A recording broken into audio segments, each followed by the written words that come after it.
walking into ministry and started teaching. This guy was a bit of a celebrity. Movies, I can give you his name. Most of you would probably know who he is, and you've seen him on TV. He used to come to the Bible study, and he had struggled with some things. But just recently, over the last couple of years, I've seen him on TV, but he's not a Christian anymore. He's something else. I actually think he got into Scientology. So I look at that, and this is somebody who was in church, who was singing and praising God and holding Bible meetings in his home, and now he's a Scientologist. How does that happen? How does somebody give away a crown? How does somebody turn on eternal life? I don't know. But it happens. So I want to look at Saul as a character study, if that's okay. And if you would, go to 1 Samuel chapter 9. This will probably be a couple of weeks, if not 3 weeks of the message. But we're going to look at the beginnings of Saul. And I believe that you'll relate to him, as I know I do and have. It starts off in verse 1. It says, there was a man of Benjamin, of the tribe of Benjamin, whose name was Kish, the son of Abiel, the son of Zeror, the son of Bechorath, the son of Aphiah. I hate it when they do that to me. A Benjaminite,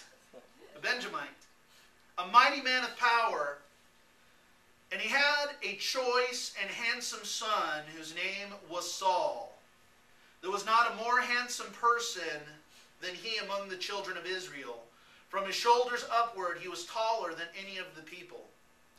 Now the donkeys of Kish, Saul's father, were lost. Kish said to his son Saul, please take one of the servants with you and arise, go and look for the donkeys. So he passed through the mountains of Ephraim and through the land of Shalisha, but they did not find them. Then they passed through the land of Shilem, and then they were not there. I would probably be flogged by Hebrew scholars this morning. They would, or shot, or one or the other. Then he passed through the land of the Benjamites, but he did not find them. Then he came to the land of Zuph. Saul said to his servant who was with him, come, let us return, lest my father cease caring about the donkeys and became worried about us. And he said to him, look now, there is in the city a man of God, and he is an honorable man. All that he says surely comes to pass. So let us go there. Perhaps he can show us the way that we should go. Then Saul said to his servant, but look, if we go, what shall we bring the man? For the bread in our vessels is all gone, and there is no present to bring the man of God. What do we have? The servant answered Saul again and said, look, I have here at my hand 1/4 of a shekel of silver. I will give it to the man of God to tell us our way.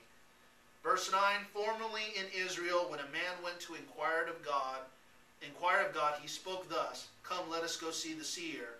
For he who is now called a prophet was formerly called seer. And Saul said to the servant, well said, come, let us go. So they went to the city where the man of God was. All of us come to the kingdom searching for something. Every single one of us came into this kingdom relationship looking for something that was lost. Maybe it wasn't even something that was lost. Maybe it was just something that we had on the inside of us that we knew was missing. And we come. Somebody said, you know what? God is the answer for you. Maybe you need to come to church.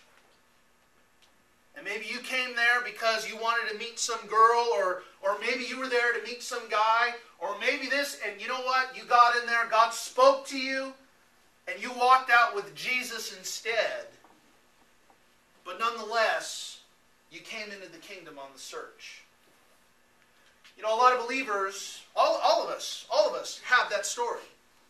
No matter how dramatic it is, whatever it is that brought you in here, you knew something was wrong or something was missing, and you were on the hunt for it. You have Saul here out looking for his daddy's donkeys that got lost. Doing everything it is he can, and then he's told about somebody who may have an answer.